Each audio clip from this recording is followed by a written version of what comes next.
सभी को जय श्री राधे, जय श्री कृष्णा। ये सत्संग बहुत दिव्य होने वाला है, इसे ध्यानपूर्वक सुने। जब साधक नाम जप में अच्छा नाम जप करने लगता है, थोड़ा दृढ़ता पूर्वक, थोड़ा मेहनत पूर्वक नाम जप करता है, तो उसके अंदर एक सूक्ष्म सा ज्ञान उत्पन्न होता है, सूक्ष्म सा विवेक उत्पन्न होता है। संसार के प्रति नजरिया उसकी अलग हो जाती है। उसके अंदर हर ज्ञान, हर कुछ दिखाई देने लगता है। इस संसार में क्या हो रहा है, क्या नहीं हो रहा है। संसार के प्रति नजरिया उसका अलग प्रभाव, अलग दिशा में रहता है। संसार वालों को उसके प्रति अलग भाव रहता है, पर उस साधक को संसार वालों के प्रति अलग भाव रहता है। ना ही वो किसी से प्रेम करता है, ना ही किसी से द्वेष करता है। किसी से कोई उसके अंदर समभाव में रहता है। जब साधक नाम जप की अच्छी अवस्था पर होता है, तब उसके अंदर जो भी व्यक्ति हैं उनको केवल देखता है कि वो किसी से प्रेम नहीं करते, किसी से उनका कोई भी, बस वो अपनी कामनाओं की, इच्छाओं की पूर्ति के लिए बस एक दूसरे के पास सटे हुए हैं। उनसे कोई उसका प्रेम नहीं, कोई उससे कोई लेना देना नहीं है, केवल कामनाओं का लेना देना है। आप देखो कि जब कोई वृक्ष के पास क्यों जाता है, वृक्ष हरदम सभी को हवा देता है, फल देता है, पर वृक्ष के पास कोई क्यों जाता है? क्योंकि उसको वृक्ष से फल की इच्छा है, छाया की इच्छा है, लकड़ी की इच्छा है, तभी वो वृक्ष के पास जाता है। ऐसा क्यों नहीं जाता वृक्ष के पास? चलो वृक्ष है, कभी इसको पानी दे दे, कभी इसको खाद दे दे। किसी और का भी वृक्ष हो, कहीं भी वृक्ष हो, पर कोई क्यों नहीं करता? जब उस वृक्ष से उसको लगा होता है, तभी उसके पास वो जाता है। ऐसे ही ये संसार में जो भी बंधन है, जो भी रिश्ता है, केवल आसक्ति के कारण, राग हमारे अंदर कई जन्मों का राग है, आसक्ति है, वही आसक्ति हमें बांध कर रखती है। वास्तव में प्रेम कोई किसी से नहीं करता है, प्रेम है ही नहीं। केवल राग, आसक्ति, ईर्ष्या, द्वेष, काम, क्रोध, इसी के बंधन में सब जीव बंधे हुए हैं। प्रेम का अर्थ ये संसार में है ही नहीं। प्रेम एक अमूल्य वस्तु है।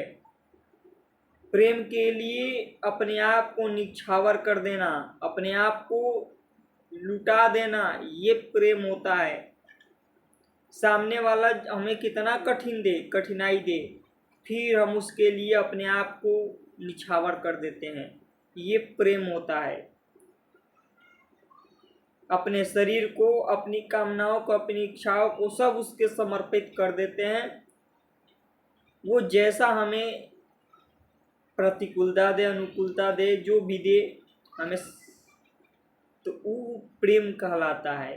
अपने आप को उसके लिए बलिदान कर दिए। तो साधक जो होते हैं, ये सब उनके अंदर ये घटना घटित होती है। वो व्यक्ति को देखते हैं कि ये व्यक्ति हमारे पास आ रहा है, जरूर इसका इसमें कोई ना कोई इच्छा है, कोई ना कोई इससे हमारी कामना की पूर्ति होने वाली है, तभी ये हमारे पास आ रहा है। जरूर कुछ ना कुछ इससे हमें लगाव है। बिना स्वार्थ के कोई आता ही नहीं। यह संसार स्वार्थपूर्ण है और सारा संसार स्वार्थपूर्ण है। सबके अंदर कामना, तृष्णा, इच्छा, लोभ, अपनी अपनी कामनाओं के भसीभूत होकर और कामनाओं की पूर्ति के लिए आपके पास आते हैं। आपसे उनको कोई लेना देना नहीं, आपसे उनको कोई मतलब नहीं। कामनाओं की पूर्ति आपसे होगी तो आपको पूछेंगे, वरना आप कौन हो, वो कौन है, किसी से कोई मतलब नहीं होता। इसलिए आप जप कर रहे हो, जप ज़्यादा से ज़्यादा करो, नाम जप करो, भक्ति करो, भगवान साथ है, नाम जप की शक्ति साथ है, तो आपका कोई भी बाल बांका नहीं कर सकता। और आपके सबसे प्रिय, सबसे हितैषी भगवान ही है। कितना भी आपको कष्ट दे रहे हैं, वो कष्ट में भी आपका बहुत बड़ा हित छुपा हुआ है, बहुत बड़ा बलिदान छुपा हुआ है, बहुत बड़ा मंगल छुपा हुआ है उसमें।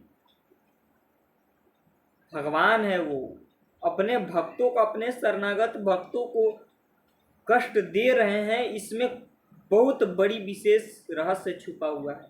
इस रहस्य को एक अच्छे भक्त ही समझ पाते हैं, एक अच्छे साधक ही समझ पाते हैं, जो कामनाओं के गुलाम हैं, जो अपनी इच्छाओं के लिए, इच्छाओं से आप भगवान से जुड़ो।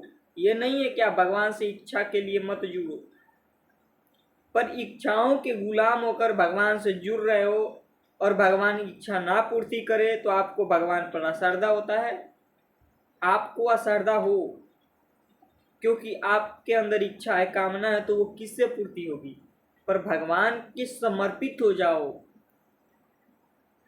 वो आपका, जब आपके अंदर जो भी है वो पूर्ति कर देंगे या उसे हटा देंगे। क्योंकि हमारी कामनाएं हमारे दुख का कारण है, और हम जितना भी कामनाओं की पूर्ति कर ले कभी सुखी नहीं हो सकते। ये संसार में कोई भी आज तक सुखी हुआ ही नहीं है। आज तक देख लो, कोई भी कामनाओं के वशीभूत होकर सुखी नहीं हुआ है। पूरा जीवन निकल जाता है इस संसार में, जन्म से मृत्यु तक सब कामनाओं के वशीभूत होकर और इस संसार को समय देकर मर जाते हैं। अमूल्य शरीर संसार को समय देकर नष्ट कर देते हैं। क्या मिलता है? एक एक 24-24 घंटे हमारे पास हैं। 24-24 घंटे में हम बहुत अमूल्य कमाई कर सकते हैं, और 24 घंटे हम सोने, खाने, भोग भोगने में फिर हमें कुछ हाथ नहीं लगेगा। माया की ऐसी परवाह है कि यह माया पूरा जीवन नष्ट कर देती है और फिर अंत में पछताना पड़ता है।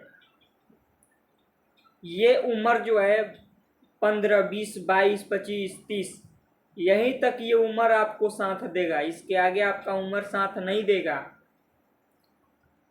इसी में आप जो करना चाहते हो कर लो, भक्ति करना चाहते हो भक्ति कर लो। इसके आगे आप चाहोगे कि भक्ति करे, नाम जप करे, नहीं होने वाला है। इंद्रियां शिथिल हो जाएगी, शरीर शिथिल हो जाएगा, मन बुद्धि सब शिथिल हो जाएंगे, फिर आप नहीं कर सकते भक्ति। इसी उम्र में आप लगो, इसी में ज़्यादा से ज़्यादा नाम जप करो। जो इस उम्र में गलत आचरण पर जा रहे हैं, गलत दिशा में जा रहे हैं, वो अपने आप को बर्बाद कर रहे हैं। अंत में बहुत पछताना पड़ेगा उनको। समय बीतने पर फिर हाथ कुछ लगेगा नहीं, क्योंकि ये माया का ही चक्र है। माया अपना समय, संसार के देखो कितने जीवों का समय नष्ट, कुछ नहीं, दिन भर लगे हैं, सुबह से शाम, शाम से सुबह बिता रहे हैं। 24-24 घंटे में 12-12 घंटे लोग दूसरों का समय, दूसरों को समय देने के लिए उनके पास समय है। अपने पास समय, तो ये संसार का यही रहस्य है। ये उम्र जो है, ये उम्र फिर नहीं मिलेगा। एक बार इस उम्र का उपयोग करो और भक्ति में लग जाओ।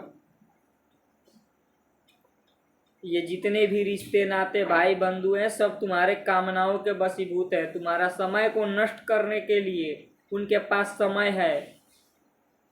तुमको सही दिशा में, तुमको भक्ति में लगाने के लिए उनके पास शक्ति नहीं है। वह सहाय है, वो अपने आप को पोषने के लिए सब स्वार्थपूर्ण जीवन जी रहे हैं। इसलिए नाम जप करो, इसी उम्र में कमाई कर लो। आगे कौन सा प्रारब्ध कैसे रूप में आएगा, फिर ये कब किस अवस्था में क्या हो जाएगा कोई पता नहीं है। भूल मत करो कि तुम्हारा शरीर स्वस्थ ही रहेगा हरदम। प्रारब्ध आएगा तो कोई साथ नहीं देगा। जिनको अपना समय दे रहे हो, दूर दूर तक तुम्हारे नजर नहीं आएंगे वो। इसलिए समय दो सोच समझ कर जहाँ दे रहे हो और नाम जप में लगाओ।